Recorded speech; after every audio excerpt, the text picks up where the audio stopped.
या गोरेगावमध्ये येणं झालं होतं, परंतु नेहमी सरांच्या फेसबुकवर किंवा लोकमत, सकाळ, दैवमत या पेपरमध्ये मी गोरेगाव शाळेबद्दल चांगल्या प्रतीच्या बातम्या वाचत असतो. आणि ती आस्था होती की यार आपण गोरेगावमध्ये आलोय तर आपण शाळेवर जर का जाऊन बघितलं नाही, आणि जसं शाळेमध्ये आगमन केलं तसं तो शेणाचा सडा वगैरे म्हणलं उद्या काही बंद दिसतोय, लगेच जर समोरून दिसले म्हटलं तर काय चालू आहे, उद्या झेंडावंदन नाही सर म्हणले उद्या रांगोळी स्पर्धा आहे आणि मतदान जनजागृती अभियान सुद्धा आहे.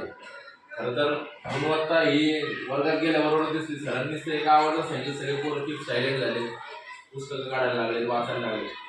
डोलेगावच्या शाळेचं नाव बऱ्याच वेळा सरांच्या सगळ्या म्हणजे सहलीचा विषय असेल, गुणवत्तेचा विषय असेल किंवा स्पर्धेचा विषय असेल, याच्यामध्ये प्रावीण्यामध्ये नंबर 1 शाळा ही राहते.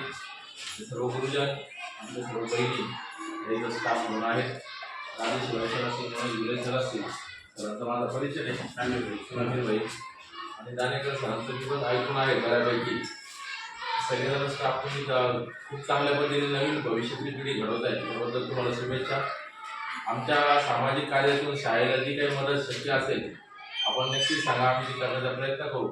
प्रशासनाच्या वतीनं जी काही मदत तुम्हाला लागतील सहजता आहे तर घेते शिक्षक संघटनेचे, परंतु एक सामाजिक कार्यकर्ता म्हणून जर का प्रशासनाची काही जर का मदत लागली तर नक्कीच आम्हाला त्याचा आनंद होईल की आम्ही ती करून देऊ शकतो. तर ग्रंथालय आपल्या शाळेमध्ये आहे,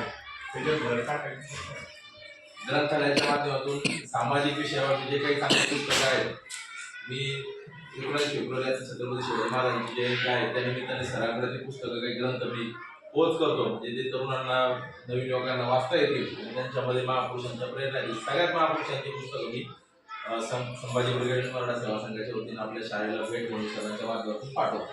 आपण माझा सत्कार केला त्याबद्दल तुमचं सर्वांचं मनपूर्वक आभार. अचानक आलो होतो, बिनाबुला मेहमान होतो, तरी तुम्ही आता तिथं केलं त्याबद्दल तुमचं सर्वांचं मनपूर्वक आभार व्यक्त करतो. धन्यवाद.